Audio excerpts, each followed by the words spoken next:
Profit में लेकिन बहुत बड़ा प्रदेश है, इसलिए नेशनल डेयरी डेवलपमेंट बोर्ड के माध्यम से एमओयू किया है और हमने कहा दूध उत्पादन भी बढ़ाएंगे और दूध के उत्पाद भी बढ़ाएंगे लगातार आमदनी बढ़ाने के लिए। और दूध में भी जैसे हम अपने फसल में अपना बोनस देते हैं, फसल खरीदने में जो धान में गेहूं में, उसी प्रकार से दूध खरीदने भी बोनस हमारी सरकार चालू करने वाली है। ये हमने शुरू किया, ताली वाली तो बजाय, इतना आनंद का समाचार है। कहाँ दूध मिलता है अंदाज लगा लो। और उससे आगे बढ़ करके जो नगर निगम में खिड़क होती थी, हमारा कांजी हाउस जिसको बोलते थे, आवारा पशु बंद कर दो और उसके मालिक पे जुर्माना करके छोड़ दो, हमने ये महाराज ये निर्णय बदल दिया। नगर निगम 5,000 से 10,000 की गौशाला चलाएगी, सारा खर्चा सरकार के द्वारा दिया जाएगा। कोई भी घर में बूढ़ी गाय हो, आवारा हो, लावारिस हो, अपाहिज हो, आप नहीं पाल सकते, गौशाला में ला दो, सरकार पूरा खर्चा देने वाली है। और न केवल नगर निगम में, पूरे प्रदेश के अंदर जो गौशाला चला रहा है, पहले प्रति गाय माता 20 रुपया अनुदान था, उस 20 को हमने 40 रुपया प्रति गाय माता कर दिया है कि कोई भी गौशाला चलाए तो कोई कष्ट नहीं होगा। लेकिन केवल गौशाला नहीं, घर घर गाय पाले, जब प्रोत्साहन देने का काम हमारी सरकार ने शुरू किया है। मुझे उम्मीद है ऐसे एक भी कई काम हमारी सरकार कर रही है, लेकिन आज तो विकास की शुरुआत हुई है और सच्चे अर्थों में हमारे अपने इंदौर में इसकी अत्यंत आवश्यकता थी।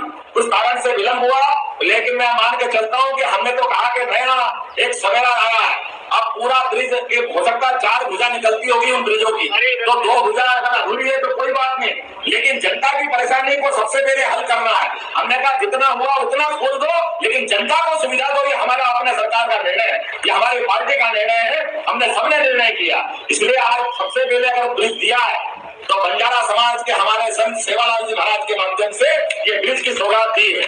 मैं आप सबको बधाई देना चाहूंगा। आज एक सौगात मिली है, ये सौगात का सिलसिला और बढ़ता कार्रवाई करे सरकार उनके साथ, जो अवैध काम करे उसके खिलाफ हमको सबको खुल करके काम करने की आवश्यकता है और अपनी सरकार पूरी छूट देती है। आपने देखा होगा सरकार बनने के साथ ही इन व्यवस्थाओं पे लगातार ध्यान दिया गया, लेकिन आज के इस अवसर पर माननीय मोदी जी आप विराजमान है, जोरदार अभिनंदन करो हमारे वरिष्ठ नेता माननीय मोदी जी का। पास में सुनकर जी भी है, आपका भी अभिनंदन है। उधर हरि भैया से लेकर दोनों प्रवक्ता हमारे बोर्ड के अध्यक्ष डॉक्टर संवर पटेल जी, जोरदार अभिनंदन आपका। और हमारे पास में दयानंद सलूजा जी, हरि भैया यादव जी, और हमारे वो जोरदार अभिनंदन करो हमारे सभी मित्रों का, पीछे जितने लोग बैठे। आज बारिश ने भी हमारी परीक्षा ली, पहले तो लगा के कार्यक्रम होगा कि नहीं होगा। हमने कहा भारत में खास करके हमारे लिए इंदौर में अपने इस विकास के मामले में कोई रास्ता नहीं रोक सकता। भगवान कृष्ण ने हमको मालूम है गोवर्धन पर्वत उठा के इंद्र से विकास के मामले में लड़ाई ली थी। हमारे भगवान कृष्ण ने ये मार्गदर्शन दिखाया कि जो मूलभूत सुविधाएं और पानी के लिए कालिया नाथ को मर्दन करके एहसास कराया कि ये जितनी सुविधाओं के क्षेत्र हैं ये परमात्मा की कृपा से आते हैं, इसमें कोई मार्ग अवरुद्ध नहीं कर सकता। इसलिए हम तो अपने राम और कृष्ण की धरती के लोग हैं। आपने गौ माता की बात की महाराज जी, आपको बताना चाहूंगा मध्य प्रदेश की सरकार ने जैसे ही गठन किया, हमने कहा खेती तो हो रही है बहुत अच्छे स्तर पर, लेकिन घर घर गोपाल होना चाहिए कि नहीं होना चाहिए, गाय पालने वाले। हमारे घर में दूध दही की नदियां बहती थी अपने देश के अंदर, वो पुनर्स्थापित करना है। अभी पूरे देश के दूध उत्पादन में 9% की भूमिका मध्य प्रदेश की है।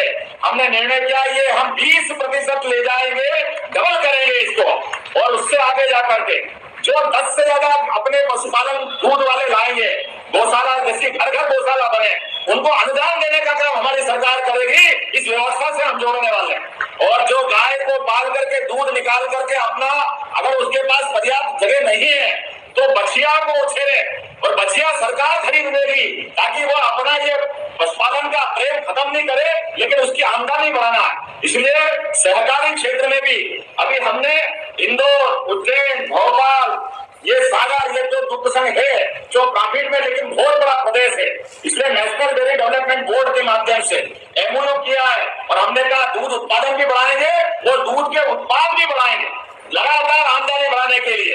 और दूध में भी जैसे हम अपने फसल में अपना बोनस देते हैं, फसल खरीदने में जो धान में गेहूं में, उसी प्रकार से दूध खरीदने भी बोनस हमारी सरकार चालू करने वाली है।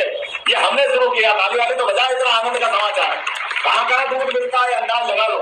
और उससे आगे बढ़ करके जो नगर निगम में खिड़क होती थी, हमारा कांजी हाउस जिसको बोलते थे, थोड़ा सा कदम बढ़ा करके जंगल की तरफ पहुंचाया तो जंगल से सारे राक्षसों का अंत किया। ये भगवान श्री राम का पराक्रम था और हमारे सबके बीच एक शासक बने कि आज तक हम रावण मार मार के राम राज्य की कामना करते हैं, ये हमारी संस्कृति है। और ये उनके उससे नहीं, लगातार अनंत हमारी यात्रा है। इसलिए देवी देवता भी 33 करोड़ देवी देवता हमारे हो गए, लेकिन हर देवी देवता के माध्यम से हमने अपनी जन सुविधाओं का, मानवता की, मनुष्यता की सेवा का चिंता की। मुझे इस बात की प्रसन्नता है, आज एक नहीं 4 ब्रिज का लोकार्पण होगा। जोरदार अभिनंदन करो, क्योंकि ये 4 ब्रिज की शुरुआत हुई है। ये शुरुआत है इंदौर से, और इंदौर में जो होता है वो सबसे हटके ही होता है, क्योंकि इंदौर जो करता है वो कोई नहीं करता। जोरदार अभिनंदन करो। पूरे देश में हमारे अपने स्वच्छता के लिए अगर कोई नगर जाना जाता है तो वो नगर इंदौर है। जोरदार अभिनंदन करो, आप सबको बधाई देना चाहूंगा। और अब तो महापौर जी ने अपना जो अभियान चलाया, अभी अभी आपने कहा कि सीवर की लाइन के लिए प्रयास करना है, तो अगले कुछ ही दिनों बाद 400 करोड़ की लागत से यहाँ के सीवर के काम का शुरुआत भी करा जाएगा, ताकि ये जो पानी भरने की और बात की कठिनाई आती है वो दोनों कठिनाई हल होगी। थोड़ा आनंद कमाया, जोरदार ताली बजा, ब्रिज तो मिलेगा, 400 करोड़ के अलग से काम करेगा पूरे क्षेत्र के लिए। और अभी आप रोड की बात कर रहे थे, आने वाले समय में जिस प्रकार से इंदौर के यातायात को लेकर योजना बनी है, आने वाले समय में हमारे अपने इंदौर के अंदर निश्चित रूप से कोई चौराहा ऐसा नहीं बचेगा जहां ट्रैफिक फंसेगा। भले 25 ब्रिज बनाना पड़े, 30 बनाना पड़े, 35 बनाना पड़े, कितने भी ब्रिज बने, लेकिन इंदौर की विकास की यात्रा को रोकने के लिए सारे अवरोध हटाने का हम सबका संकल्प है। इसीलिए लगातार इंदौर अपना आगे बढ़ते बढ़ते चारों दिशाओं में जिनकी प्रसिद्धि अहिल्या माता के समय से जो इंदौर की प्रारंभ हुई है, और एक ज्योतिर्लिंग ने इंदौर के तो भाग्य इतने अच्छे हैं, इधर बाबा महाकाल और इधर ओंकारेश्वर, दोनों देवता हमको आशीर्वाद दे रहे हैं। फिर क्या कमी हो सकती है? हम ये देखो, आप उधर शिप्रा, इधर नर्मदा, और चंबल बगल से बहती है। ये मालवा का मिठास है। चंबल के किनारे के लोग हमारे यहाँ तो पूरे मीठे ही है, थोड़ा अगल बगल में से होते हुए जब जाती है तो मालूम पड़ता है कि क्षेत्र की भाषा क्या हो जाती है। लेकिन हमारे लिए इस बात का आनंद है, पास में दयान सलूजा जी, हरि भैया यादव जी, और हमारे वो जोरदार अभिनंदन करो हमारे सभी मित्रों का, पीछे जितने लोग बैठे। आज बारिश ने भी हमारी परीक्षा ली। पहले तो लगा कि कार्यक्रम होगा कि नहीं होगा, हमने कहा भारत में, खास करके हमारे लिए इंदौर में, अपने इस विकास के मामले में कोई रास्ता नहीं रोक सकता। भगवान कृष्ण ने, हमको मालूम है, गोवर्धन पर्वत उठा के इंद्र से विकास के मामले में लड़ाई ली थी।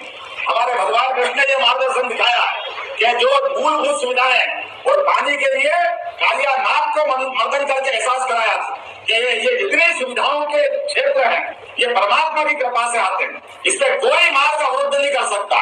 इसलिए हम तो अपने राम और कृष्ण की धरती के लोग हैं।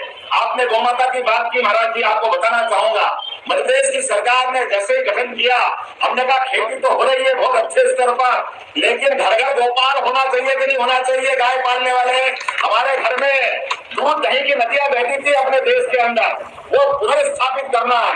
अभी पूरे देश के दूध उत्पादन में 9% की भूमिका मध्य प्रदेश की है। हमने निर्णय किया ये हम 20% ले जाएंगे, डबल करेंगे इसको, और उससे आगे जाकर के जो 10 से ज्यादा अपने पशुपालन दूध वाले लाएंगे, गौशाला जैसी घर घर गौशाला बने, उनको अनुदान देने का काम हमारी सरकार करेगी। इस व्यवस्था से हम जोड़ने वाले हैं। और जो गाय को पाल करके दूध निकाल करके अपना, अगर उसके पास